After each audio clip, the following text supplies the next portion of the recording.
പ്രിയരെ, നമസ്കാരം. ഒരു പുതിയ വീഡിയോ നിങ്ങളുടെ മുന്നിലേക്ക് വെക്കുകയാണ്. ചില ആശയങ്ങൾ നമുക്കറിയാം. ഗാസയും ഇസ്രായേലും തമ്മിലുള്ള ചില യുദ്ധങ്ങളും അതിനോട് ബന്ധപ്പെട്ട് ധാരാളം മനുഷ്യജീവനുകൾ പൊടിയുകയും മനുഷ്യനിർമ്മിതമായ പല കാര്യങ്ങളും അസ്തമിക്കുകയും ചെയ്ത ഒരു കാലഘട്ടമായിരുന്നു കഴിഞ്ഞ 1.5 വർഷമായിട്ട്. ഭീകരവാദത്തിന്റെ നാൾവഴികളിലൂടെ ചില ചരിത്ര സത്യങ്ങളെ ഉൾക്കൊണ്ടുകൊണ്ട് ഈ സമാധാന ഉടമ്പടി കരാറുകളെ ഒന്ന് നോക്കിക്കാണേണ്ടത് അനിവാര്യമാണ് എന്നുള്ളത് എനിക്ക് തോന്നിയതിന്റെ അടിസ്ഥാനത്തിലാണ് ഞാൻ ഈ വീഡിയോ തയ്യാറാക്കുള്ളത്. ആർക്കും യാതൊരു തരത്തിലുള്ള സംശയമുള്ള എല്ലാവർക്കും സമാധാനം വേണമെന്നുള്ളത്. പല സായുധ കൂട്ടുകെട്ടുകളും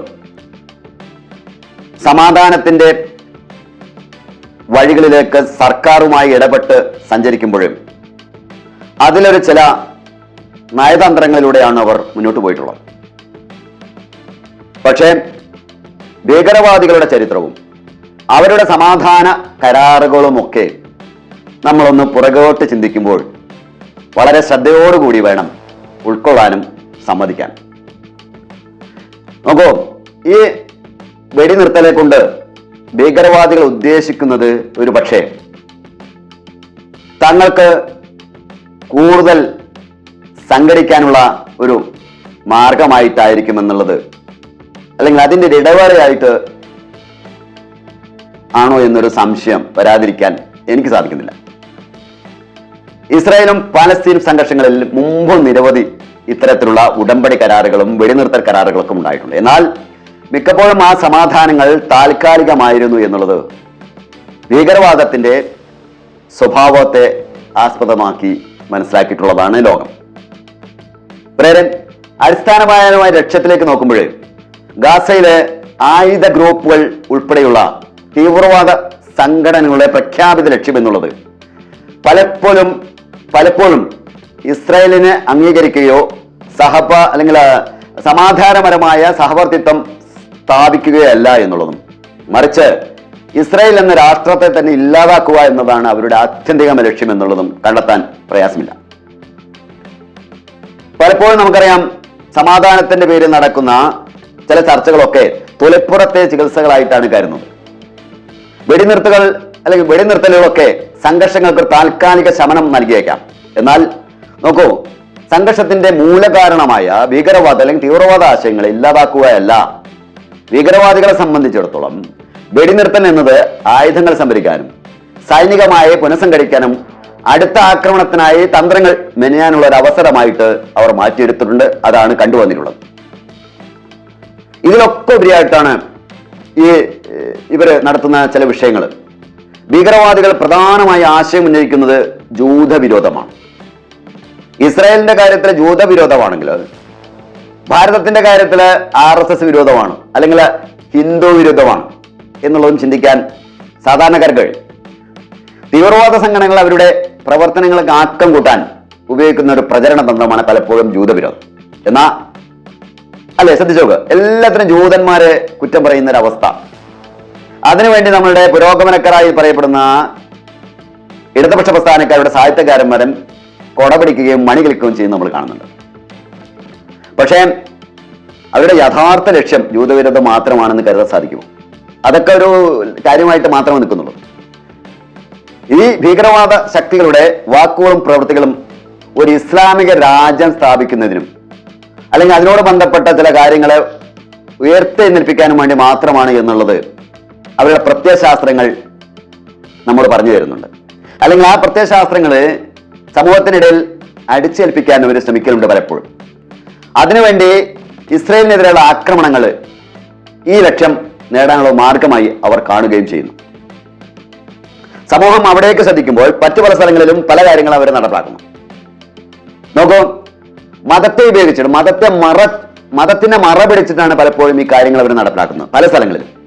നോക്കൂ, നമ്മളൊക്കെ ആധികാരികമായിട്ട് കേരളത്തില് കൊച്ചിയിൽ നടന്ന ഒരു സ്കൂളിനോട് ബന്ധപ്പെട്ട വിഷയത്തിൽ നമ്മൾ ഈ കാര്യം കാണുന്നുണ്ട്. ഹിജാബ് വിഷയത്തെ ആസ്പദമാക്കിയിട്ട് അവർ ആ സ്കൂളിനെതിരെ, ആ മാനേജ്മെന്റിനെതിരെ, ആ ക്രൈസ്തവ മാനേജ്മെന്റിനെതിരെ അവർ വിരൽ ചൂണ്ടിക്കഴിഞ്ഞു. മനസ്സിലാവുണ്ടോ? എന്നാൽ നോക്കൂ, ഇതൊക്കെ നമ്മൾ കൂട്ടി വായിക്കേണ്ട ചില കാര്യങ്ങളാണ്.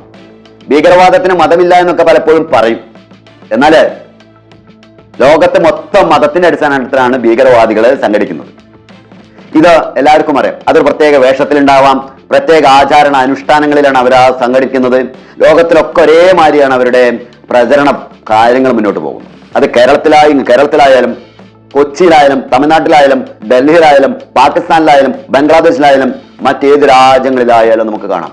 എന്തിനേറെ ബ്രിട്ടനിലടക്കം വരെ നടത്തുന്നത് എന്താണ് എന്ന് ചിന്തിക്കുക.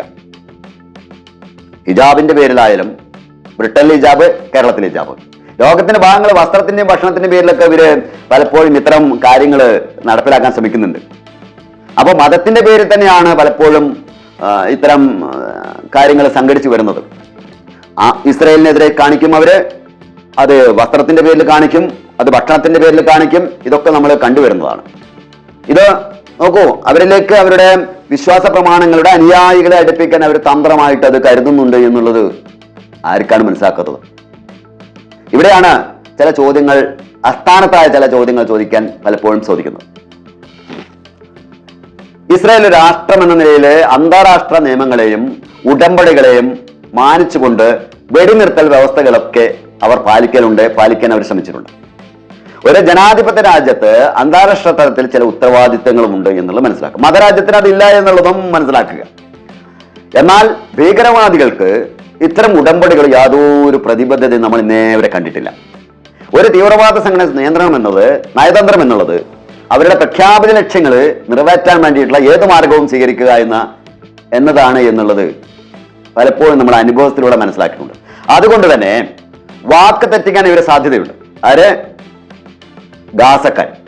ഇസ്രായേൽ വാക്ക് വലിച്ചാലും തങ്ങളുടെ സൈനിക താല്പര്യങ്ങൾക്കും രാഷ്ട്രീയ ലക്ഷ്യങ്ങൾക്കും വേണ്ടി ഭീകരവാദികൾ എപ്പോൾ വേണമെങ്കിലും വെടിനിർത്തൽ കരാർ ലംഘിച്ചുകൊണ്ട് ഇസ്രായേലിനെതിരെ വീണ്ടും ആക്രമണങ്ങൾ അയച്ചുവിടാൻ സാധ്യതയുണ്ട് എന്നുള്ളത് നമുക്കിപ്പോ കാണേണ്ടിയിരിക്കുന്നു. നോക്കൂ, ഇത് അന്താരാഷ്ട്ര തലത്തില് വളരെയധികം സമ്മർദ്ദങ്ങൾ ചെലുത്തിയിട്ടാണ് ചില കാര്യങ്ങൾ നടക്കുന്നത്. ഈ ഇസ്ലാമിക അല്ലെങ്കിൽ ഭീകരവാദ സംഘടനകൾ അന്താരാഷ്ട്ര തലത്തിൽ നിയമങ്ങളെയൊന്നും അവർ അന്താരാഷ്ട്ര നിയമങ്ങളൊന്നും പാലിക്കുന്നില്ല. നിയമങ്ങൾ അവർ ഭയപ്പെടുന്നില്ല. കാരണം അവർക്ക് മേൽ മറ്റു രാജ്യങ്ങൾക്ക് നേരിട്ട് യാതൊരു സ്വാധീനവും ചെലുത്താൻ സാധിക്കുന്നില്ല എന്നുള്ളതും യാഥാർത്ഥ്യമാണ്. നമ്മൾ പുലർത്തേണ്ട ചില കാര്യങ്ങളെ നമ്മൾക്ക് ഇപ്പോൾ ഒന്ന് ചിന്തിക്കേണ്ടിയിരിക്കുന്നു. ഭാരതീയര് ഗാസയിലെയും ഇസ്രായേലിലെയും സാധാരണ ജനങ്ങളുടെ സമാധാനം ആവശ്യമാണ് എന്നുള്ളത് പറഞ്ഞു വെച്ചു. എന്നാൽ തീവ്രവാദത്തെ പിന്തുണയ്ക്കുന്ന ഏത് നീക്കവും സമാധാന ശ്രമങ്ങളെ അട്ടിമറിക്കും എന്നുള്ളതും ഉൾക്കൊള്ളേണ്ടതാണ്, അല്ലെ? നമ്മുടെ രാജ്യമായ മാതൃരാജ്യമായ ഭാരതം അടക്കം ലോകരാജ്യങ്ങൾ ചില കാര്യങ്ങൾ ശ്രദ്ധിക്കേണ്ടിയിരിക്കുന്നു. വെടിനിർത്തൽ ഒരു സ്ഥിരമായ സമാധാനത്തിനുള്ള ചൂടുവെപ്പ് ആകണമെങ്കിൽ എന്തായിരിക്കണം? ഒന്നുകൂടി ചിന്തിക്കാം. ഭീകരവാദക സംഘടനയുള്ള സൈനിക ശേഷി മുഴുവൻ ഇല്ലാതാക്കാനുള്ള ശ്രമമാണ് ആദ്യം നമ്മൾ ചെയ്യേണ്ടത്. അതിനുവേണ്ടി ഏതറ്റം വരെയും ലോകരാജ്യങ്ങള് ഒന്നിക്കേണ്ട കാലഘട്ടമായിട്ടുണ്ട്. ഭീകരവാദത്തിന്റെ അന്താരാഷ്ട്ര സമൂഹം ഒറ്റക്കെട്ടായ ഒരു കൃത്യമായ രീതിയിലുള്ള ചില നടപടി എടുക്കുക ആവശ്യമുള്ളൂ. സമാധാനമായ കരാറുകൾ ഭീകരവാദികളെ പുനരുജ്ജീവനിക്കേണ്ട അവസരമായി മാറാൻ നമ്മൾ അനുവദിക്കരുത്. അവരുടെ ഈ സമാധാനത്തിന്റെ കരാറിന്റെ ഉള്ളിൽ അവിടെ പ്രവർത്തിച്ചുകൊണ്ട് അവരൊന്നായിട്ട് ചില ആയുധങ്ങൾ ശേഖരിക്കാനും അതുപോലെ തന്നെ ചില കാര്യങ്ങൾ നടപ്പിലാക്കാനുള്ള ശ്രമങ്ങളെ നമ്മൾ പരാജയപ്പെടുത്തി അത് നമ്മൾ സുസൂക്ഷ്മമാക്കണം. ലോകരാജ്യങ്ങൾ അത് സൂക്ഷ്മതയുടെ വാച്ച് ചെയ്താൽ ശ്രദ്ധിക്കേണ്ട ഒരു കാര്യം അനിവാര്യമാണ്. അതായത് ഭീകരവാദികളുടെ അടിത്തറ ഇല്ലാതാക്കാൻ സമാധാന ശ്രമങ്ങൾക്ക് വേണ്ടി മുന്നിട്ടിറങ്ങുന്നവരും അതിനുവേണ്ടി ഉടമ്പടികൾ ഉണ്ടാക്കുന്നവരും തയ്യാറാകേണ്ട കാലഘട്ടം അനിവാര്യമാണെന്ന് പറഞ്ഞു വെച്ചുകൊണ്ട് ഞാൻ എൻ്റെ വാക്കുകൾ ഉപസംഹരിക്കുന്നു. നിങ്ങൾക്ക് ഈ വീഡിയോ ഇഷ്ടപ്പെട്ടാൽ, നിങ്ങൾക്ക് എന്തെങ്കിലും മനസ്സിലായാൽ അഭിപ്രായം പറയാം. ഇഷ്ടപ്പെട്ടാൽ നിങ്ങൾക്ക് ഷെയർ ചെയ്യാം. കൃത്യമായ രീതിയിൽ അഭിപ്രായം പറയുകയും എൻ്റെ ഈ പേജ് ഫോളോ ചെയ്യുന്നു വിശ്വസിച്ചുകൊണ്ട് ഞാൻ എൻ്റെ വാക്കുകൾ നിർത്തുന്നു. നല്ല നമസ്കാരം.